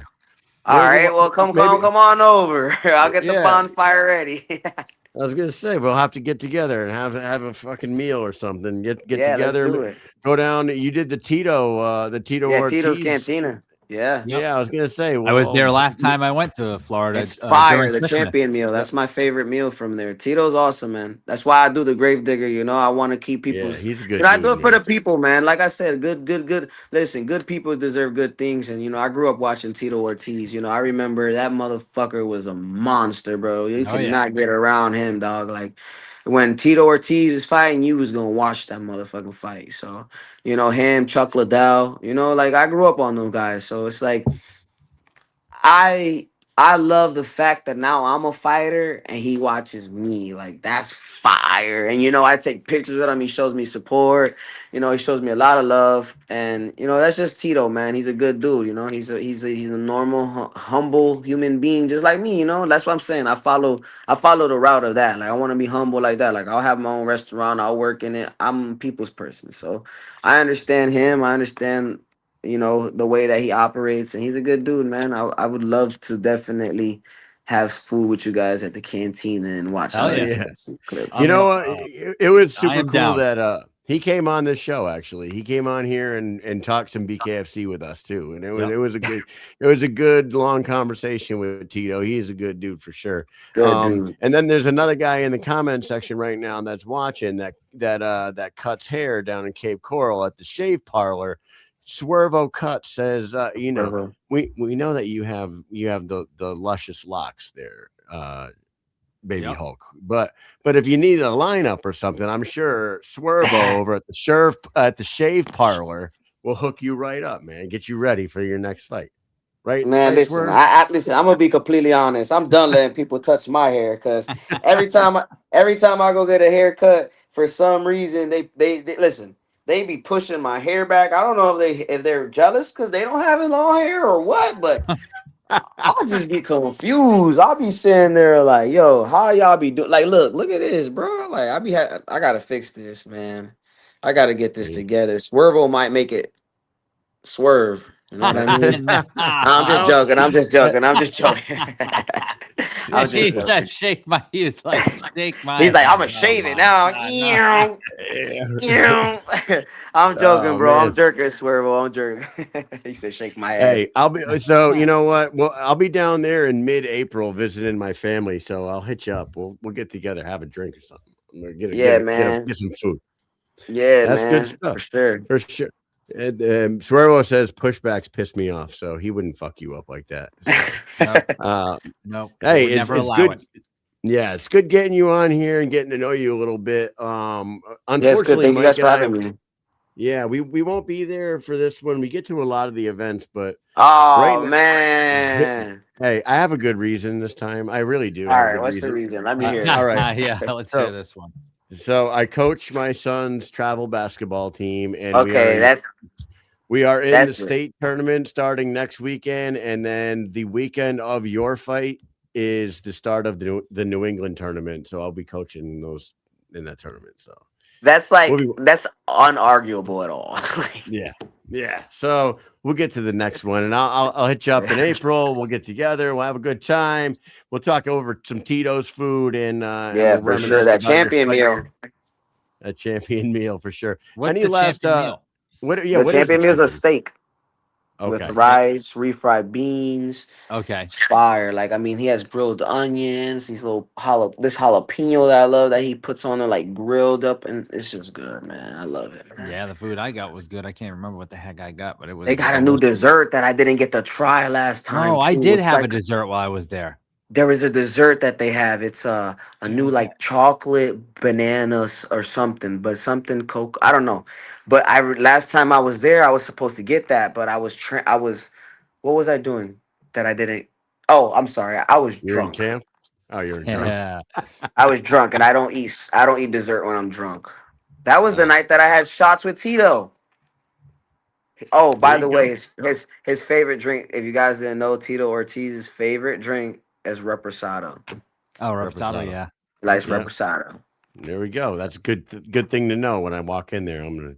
Yeah, be like, oh, Tito, salsa reposado on me. He gonna be like, all right, say less. Good shit. All right, man. Hey, well, you got anything else you want to say to the fans that are going to be paying attention on March 20th, to the people that have doubted you, to the people that are riding with you? Take a minute, say some few things to them, and we'll wrap it up with you. All right. Alrighty. I just want to say thank you to everybody who tuned in and watched the show, people who have been sharing, liking, following the content, connecting with one another. I wanted to say thank you to my sponsors, everyone who supported me on this journey, leading up into this fight, not only for this fight, every single sponsor. If you've helped me, reach a goal, I just want to say thank you from the bottom of my heart. I'm still working on myself as a human being. I'm not perfect, but I'm striving to be the best that I can and the best of my capabilities. And I'm making better decisions every day, 1%, second by second, and I just wanted to say those that are rocking with me, thank you. And to those that don't like me and wish to see me down on my downfall, I really believe in God and I know that that won't happen. So I'm sorry to burst your little bubble, but you're going to see me rise and that's just what it is. Accept it, embrace it. I embrace you. I want to definitely change that vibration in my life with people that I've had issues with. Sometimes in life that happens. You have people that get friction and stuff, but I don't want like no hate or animosity in my life. And that's just if you're viewing this and you're one of those people that we had a good relationship and maybe you feel like I'm maybe too bougie or it's not that I'm bougie or nothing, it's that I'm locking in on a fight. I have a very big fight day coming up and I need to zero in on be focused on the things that I'm building and doing. It's not nothing personal. Sometimes you gotta disappear for a little bit and focus on your things and come back as a stronger warrior. And that's just what I'm going through. And I don't want anybody to take it personal because I had a friend, like I said, he was calling me while we were doing the interview. And he's like, I said, bro, I'm doing an interview. Like, Christ, calm down. Because he always calls me, like, blows me up. It's not that I can't, it's just like I ain't got time. Like, I know that you're my, like, we grew up with each other. You're one of my bestest friends. We known each other since I was 13. Like, bro, I know that if I get on the phone with you, it's gonna be a whole hour, and I love you so much that I'm Yeah. not gonna be like, "Yo, Tyler, bring it down," because it's gonna get another 10 minutes, and then I get off track in my life, and it's just like people don't see that, and then he's like, "Oh, I'll go buy a ticket from someone else," and those are the things that I deal with. It's not that I don't have time for you, bro. I'm doing an interview. I'm connecting with millions of fans. You're not the only fan, so it's like I said, I'm dealing with a lot and those things dealing with my own ticket sales, people getting in their feelings and stuff like that. And I just said, just be fair to me. Be humane with things, Be mindful of others. Don't be selfish. Yep. Good advice. Yeah, good advice. Hey, you got it. Well, I can tell you that right now. You got a lot of support in the comment section right now. Big Ben lives down there in the Fort Myers, Cape Coral area. He says, Baby Hulk is a real win and a great dude. And if you need anything, you just hit me up. You already know. Cutman Appreciate you, G's in Big the Ben. Cutman G's in the comment section saying let's go. So Hey, that's my Cutman. hey, listen. One thing about it, two things for certain. G is one of my listen, I look up to G on a whole nother spectrum. Like, bro, you guys don't even understand. I started in the amateurs and I would see G like he had to. I don't know if you guys remember when he had that boxing, the celebrity, that boxing match with the mustache dude, the Super Saiyan. Oh man, I it was almost feel like I do remember this. yeah, it Yeah. was a I boxing think. match. It was like at the Mikusuki. It was like a Yep. streamer Yep. I and remember. yes. Okay, so They that even had so like the press conference before it and all that. yes, Yeah, I yes, yes. remember it. Okay, Yeah. yes, that. So Did that's when Durant I fight on started. that too? Yeah. Brian Durant, Uh-huh. yeah, Yeah. he fought. Yeah. Yeah. So that's when I really watching that fight. That's when I really became a fan of G. Like watch him, bro. That man was throwing the check hook. Oh, he loved that hook, bro. I swear to God. And it kept landing, bro. And that dude, Super Saiyan, was just like taking that mug, and I was just like, bro, that hook is diabolical. Cause I love boxing, and I know when it's a good hook. So he was landing in it on him, and I just know, like I said, I became a fan at that moment. Then when he got off the other, I'm like, yo, what's up, G? Yeah, them boys was talking about you, and I know he was like, who the fuck is you, nigga? I don't even know you. Like I know that's what he was like. Yo, you a little fanboy. And then I asked to take a picture with him. He took a picture of me. He was real humble. Took a picture with me. I'll never forget it. He had the all black outfit with the Inkaholic pink. It had pink Inkaholic, and he had really vibrant pink shoes, pink ass shoes. And he met up with Caitlyn, and I was like, bro, that's a real humble dude. You know, he didn't give me bad energy. You know, he was Yeah. humble, and I really, really loved that about him. And I became a really big fan. And then I ended up training with him. Ended up going under his wing, and he did all my mid work. Bro, G went through the mud with me in the amateurs. He built me. Him, Low, they all built me over there in Polk. You know, that's where I was Oh, built. Eddie, all of them, they built me up. You know, they're the ones who I put in gym work with and hours ran, they believed in me. And, like I said, in Pahokee, everything started over there. And since then, like I said, I transitioned back to my city. I've been doing my own thing, but I have great memories with G, hunting down rabbits, him teaching me, certain combinations, certain techniques. So like I said, honestly, it all started with the OGs in the game, in the amateurs, Gaio, HD, G, Eddie, Surge was there as well, so Yep. everything has been on the build up That whole since the crew. beginning. The whole What crew's about been there since. Dagoberto Aguero and Yeah, So listen, we already Dagoberto, mentioned him. I Mr. never Son. got a chance to train with Dagoberto, but I've heard so many great things about him. I've seen his performance. He definitely won against Jaw Dodson. I don't give a fuck what anyone says. I do not see how that happened. It wasn't even about the abrasions or anything on the face, the technicality. John Dodson was just it was just Yeah. is you can't deny beautiful work, period. And I understand it is what it is, the business side of it, They burned him the overtime round though. They Yeah. were supposed to get that sixth round too at Um, the end, and they burned him on it. He was supposed to get that. That yeah. was that was all messed up, man. But We it were is what there. it is. We were like, what the fuck is going on right now? Well, listen, I'll tell you one thing about this, and it is what it is. When companies are being built and things are getting started, it isn't always going to be perfect. Bare knuckle has been around for a while, yes, but one thing about it is you can't deny, like, it is a sport that's hard to kind of judge if you don't have the right judges, you know, Oh and yeah. that's the reality too. Yep. That's a reality. w- Some judges, we we had this conversation earlier with Shelby Cannon. Yep. It's tough. It's tough to read these judges, man. What they're looking for. It's yeah, it is what it is. Everyone seems to be a little bit different. it's some. So what I've been studying bare knuckle, like I really love this, and I've been looking at it, and I realized you got to understand there's dirty boxing allowed. You can do wrestling clinches. You can do inside clinching. So there's so much technicality going on. How are you rating a fighter that's clinching and doing inside work? What are they seeing? So there's so many different angles, so many views, so many points, and so many things to take into consideration. Are you looking based on who's looks dominant on the outside, who's throwing more harder punches, faster punches? Like you don't really know. So it's really just understanding if you're not gonna dominate, you're gonna run into that ratio of it being Yeah. you You know. know, hey, listen, man. You might end up having to fight G at some point. It's all Nah, business. hell nah. What G, if he's listen, holding the I don't belt? want to do that to my dog Maybe either, Hulk. man. Hey, Listen, hey. there's a couple people that I listen. You're What if gonna have he's to. got the strap? What if you want to be Oh, a if he world got if he champion? got the strap, no, listen. If he got the strap, I'm gonna just respectfully ask him to hand it over to me. That's it.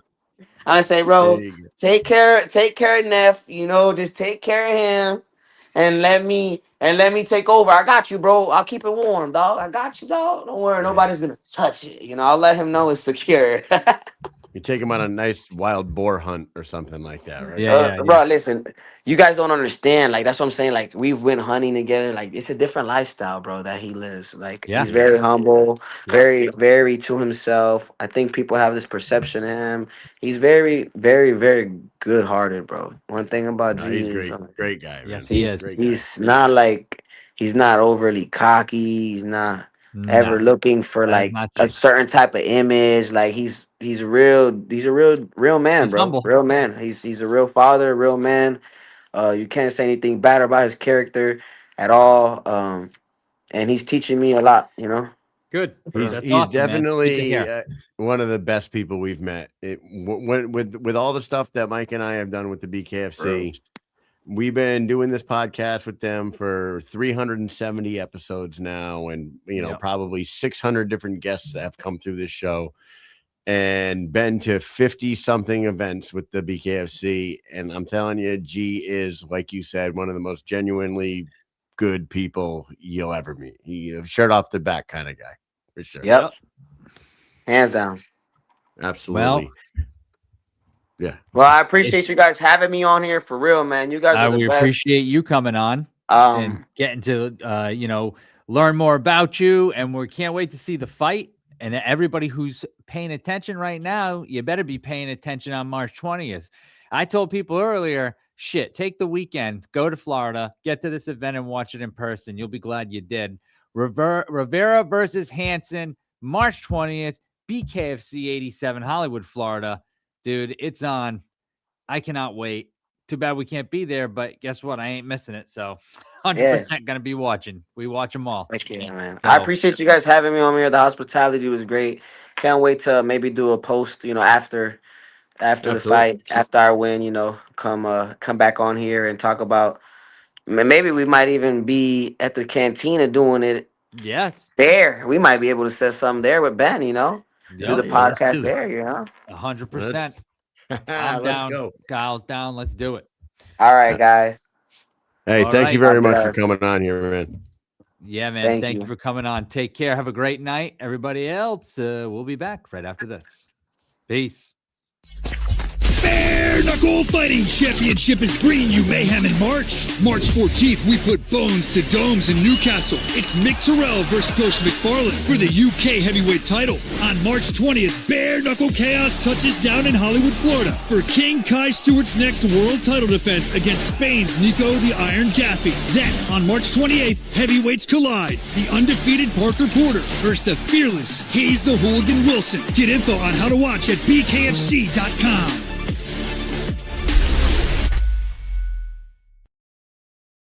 Hello. Oh, I've got a confession. Look what I just found here. I know what happened earlier. Oh, look at that thing. Look at that. So what I usually do is I take these freaking clips and I name them, after the number of the episode. I put it at the end of the file name. Somehow, when I just started, I was like, how the hell did I get that random video earlier from like a few months ago? Somehow had the same number on it. I don't know how that happened, but I uploaded that instead of the one we just watched. So that's nice. I saw 370, clicked on it. I was like, what is this? Why is it playing this friggin' thing? This is old. Yeah. But anyways, listen, shit happens, Mike. It's a two-man operation over here. What the hell? We don't have. Listen, if we had a whole people. production room, and a shitload of fucking funding in this show, we would do bigger things, but we don't. But you know what? We do good enough for what we got, and that's what I'm happy with. And Cutman G's over there on Instagram saying he's calling a knockout for the Rivera fight. So no, boy. Hey, both of these guys, both of the guests tonight, Shelby Cannon has a huge opportunity against Rosalinda Rodriguez, and Baby Hulk against Mike Hansen. He goes out there and he starches Mike Hansen. Yeah.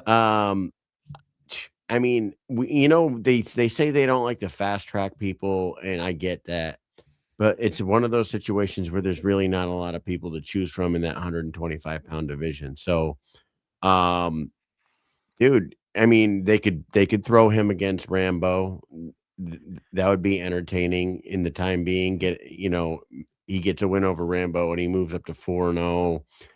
But then, like, really, there's nowhere else to go than fucking Strode, G, and Dotson. You know what I mean? There's really not. Dagoberto's gone. They got him ranked at number 5, but he's not around. Hansen's sitting at number 4. Above him is Strode, G, and Dotson. He goes out there and gets a win over 2-0 Mike Hansen, who's sitting at number 4. The only conversation is who in that top 3 is Baby Hulk in a fight. Maybe, I mean, Strode would be a great fight. Sure it would. Where is Strode? Is he still there? I thought he was done. I thought he was gone, but then I thought he was back, and I don't know what's going on. So, yeah, who knows, man? Rambo would be a tough fight. Howie says, yeah, that would be entertaining. I mean, Chris Garcia would be a good fight too, but they're I think buddies. He has too many friends here in this division. Yeah, they're all friends. Everybody in the Rambo, G, he's Chris Garcia is one of Anthony O says Rookie Randall. That could be a good fight for him too. Yeah, you know. Yeah. I mean, I would like to see him get a few fights, and then Anthony O says, "Shoot, I'd fight my brother if it meant I could be the best." See, yeah, I'd fight my brother if I could. Yeah, exactly. I mean, sometimes you gotta fight your friends. For the love of then you go have a beer afterwards. You know. Yeah. Man, great show tonight, Mike. We didn't even talk about the Jim Carrey thing. We were going to talk about. We're going to talk about that. Everybody who doesn't know what that is, I mean, go look it up. It's a really interesting conspiracy theory about fucking Lloyd Christmas over there. It's weird as hell is what it is. It's so weird. And my theory is that he's pulling an Andy Kaufman on everybody, and he sent somebody there with the fucking mask on. I'm telling you, he's man. The dude looked weird as hell. Yeah. There's a whole lot of fights. Listen, if Chris Garcia and there'd be a whole lot of high fives, Big Benz. All right, man. Well, hey, tournament starts for me and Nolan this weekend. So wish us luck in our basketball tournament. What do you got going on this weekend, Mike? Man, I got my house going to be filled with a bunch of freaking loud girls, little girls under 10. Yeah. Oh boy, you gonna let them do your makeup and fucking braid your hair and shit? Who knows what the hell's gonna happen here? Might end up with me down the street at Nikki's. You know what I'm saying? I might have to go to the bar. I'm gonna have to escape. I'm gonna escape this place this weekend. Somebody please come bail me out. Yeah. Well, I need like a Blackhawk to come down and fucking I'm gonna air assault my ass out of here. Bye. I'm gone. Scoop me up. I'll go jump out somewhere. All right. Well, everybody, they're all saying good luck. I think they're saying good luck to Nolan, but I'm saying good luck to you, Mike. Good luck to you. Yeah. Thanks everybody for tuning in tonight. Hey, we'll see you next week. We'll talk to a few more fighters that are going to be on this BKFC 87 card. Maybe we'll get Rosalinda Rodriguez on here next week. While we wrap up tonight, make sure that you hit that QR code in the corner there. Get over to fullblastclothing.com. Buy yourself some Full Blast gear. Get yourself a hoodie. Get yourself a Mike and Mish Full Blast bare knuckle shirt. Very comfortable, awesome stuff. They got hats, they got hoodies, they got everything. They're a brand for the fighters and the fight fans. So get over to fullblastclothing.com, check out their line, and get over to Instagram and give them a follow on Full Blast Clothing, at Full Blast Clothing on Instagram as well. Mike, it's been a great show. What else you got for the peoples tonight? Man, everybody have a great weekend. It's not quite fight week yet, but next week it's on. And there's a lot of fights coming up. Hey, and this doesn't mean anything to all you guys, but it means something to me. Jason Tatum's back. The Boston Celtics are going to win the NBA World Championship this year. Fucking Jason Tatum's back with his torn Achilles. 10 months off of a torn Achilles. He makes his return tomorrow night. Let's go Celtics. Let's go Nolan and the boys of Stonington. And we'll all see you guys next week. What do you say? Yes, I say peace.